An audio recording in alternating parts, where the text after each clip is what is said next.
नमस्कार दोस्तों, आज का जो हमारा विषय है वो है सुमिरन करते समय जब सतगुरु का स्वरूप आपको स्पष्ट दिखाई ना दे तो क्या करें।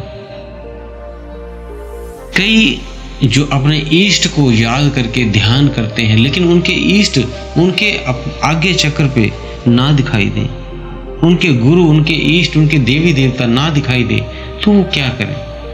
तो उसका आज हम जानते हैं उस विषय में क्या करना चाहिए जिससे ऐसा जो हो रहा है वो ठीक हो सके।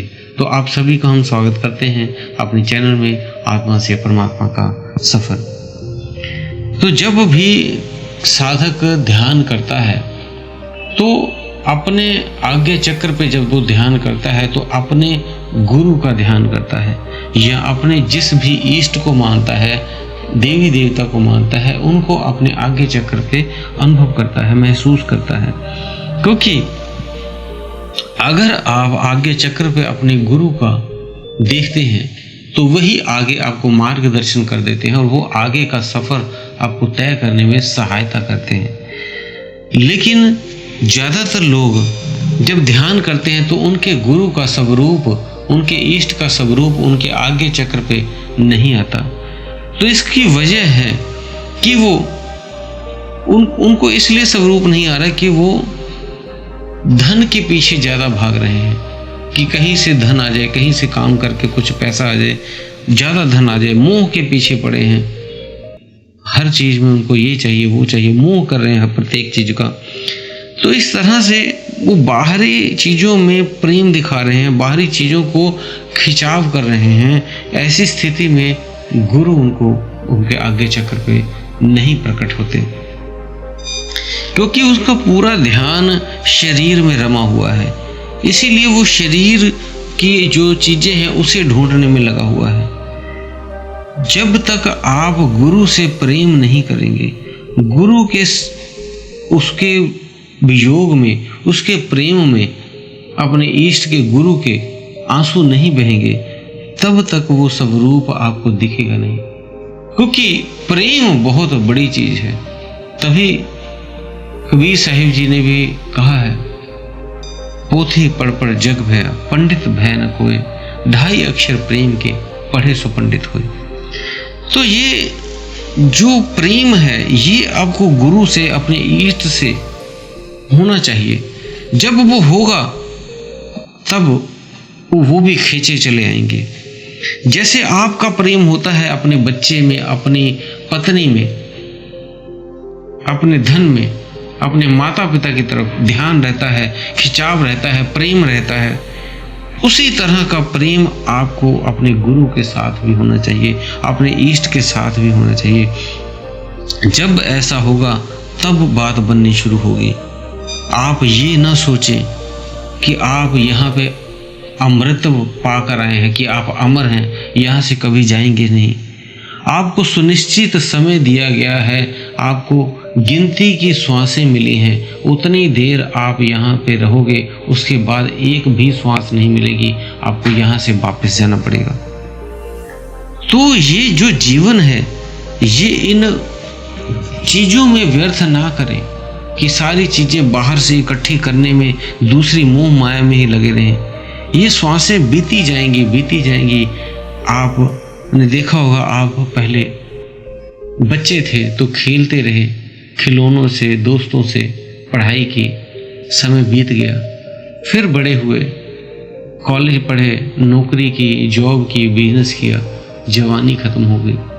फिर बुढ़ापे में एक डंडा लेके साइड में बैठे हैं, घर की बाहर चौकीदारी कर रहे हैं, कभी छत पे तो कभी अपने बूढ़े दोस्तों के साथ बैठ के पुरानी यादें ताजा कर रहे हैं। यही जीवन था आपका कि आए, खाए, पिए और मर गए। आपका उद्देश्य इस 84 लाख योनियों से बाहर निकलने का है। तो उससे बाहर निकलने के लिए सिर्फ आपको गुरु रूपी आप निकाल सकते हैं, क्योंकि वही एक परमात्मा का रूप है, परमात्मा का अंश है जो इस समय आपके गुरु बन के आपको मिले हैं। वही आपको मार्गदर्शन करेंगे, वही आपको यहाँ से निकालेंगे, वही आपको इस 84 के जो बंधन है इससे छुड़ाएंगे। क्योंकि प्रभु जो परमात्मा है वो डायरेक्ट आपसे नहीं मिलेंगे, क्योंकि आपने तो उसे देखा ही नहीं। आप तो पत्थरों में कभी ढूंढ रहे हो, तो कभी नदी नालों में ढूंढ रहे हो, कभी पेड़ों में परमात्मा को ढूंढ रहे हो। ये इन जड़ वस्तुओं में नहीं है, वो तो सूक्ष्म ऊर्जा है। उस ऊर्जा को मिलाने के लिए वही मिला सकता है जो वहां तक पहुंचा हो, जिसने उसको पाया हो, वही आपको भी वहां तक पहुंचा सकता है, आपको भी उससे मिला सकता है। तो इसलिए क्या करना पड़ेगा? 2 चीजें मुख्य करनी होती हैं। गुरु के द्वारा जो नाम दिया है वो जपें, मीन्स सिमरन करें, और दूसरा काम है सेवा करनी है, ताकि आपका अहंकार खत्म हो जाए, सभी के प्रति प्रेम हो जाए, सभी में वो परमात्म रूप, परमात्म शब्द आप देखना शुरू कर दो। इस तरह से जब आपके भीतर प्रेम उतरेगा, गुरु के प्रति प्रेम उतरेगा, सिमरन करोगे, जितना जप करोगे, सिमरन करोगे, भजन करोगे, उतना ही आप गुरु के करीब पहुंच जाओगे और आपका मंत्र भी शक्तिशाली हो जाएगा।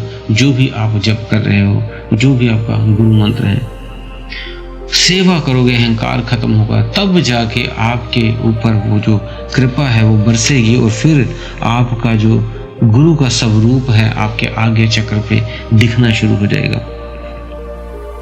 सेवा सिमरन सार है, बाकी सब बेकार है। तो सभी अपने गुरु से प्रेम करें, जैसे बच्चे को करते हैं, अपने माता पिता को करते हैं, अपनी बीवी को करते हैं। इस तरह गहरा प्रेम आपको अपने गुरु से भी करना पड़ेगा। सिर्फ नाम के लिए नहीं गुरु किया है बस, कोई बात नहीं, अंतर मन से भी आपको गुरु से प्रेम होना चाहिए। जब वो प्रेम हो जाएगा तो जहां भी देखेंगे वहां गुरु आपके प्रकट हो जाएगा, आपके भीतर प्रकट हो जाएगा, आपके आगे चक्र पे प्रकट हो जाएगा, आपके दाएं आपके बाएं हर तरफ प्रकट हो जाएगा। आपका प्रेम होना चाहिए बस, फिर बात बन जाएगी। तो दोस्तों, उम्मीद है दी हुई जानकारी से आपके जो प्रश्न हैं वो हल हो गए होंगे। और अगर आपको वीडियो अच्छी लगे तो लाइक और शेयर जरूर किया करें, ताकि हमें भी अच्छा लगता है कि आपको वीडियो जो दी गई है उससे कुछ न कुछ जानकारी, कुछ ज्ञान आपको प्राप्त हुआ है। तो इस तरह से हम आपके लिए और भी आगे वीडियो बनाते रहते हैं। तो दोस्तों, अगर आप हमारे चैनल पर नए हैं, चैनल को सब्सक्राइब नहीं किया है, तो चैनल को सब्सक्राइब करके बेल बटन को दबा लें, ताकि और भी अध्यात्म के ऊपर वीडियो जो भी हम भेजें आप तक पहुंच सके। इसी के साथ हम विदा लेते हैं। धन्यवाद।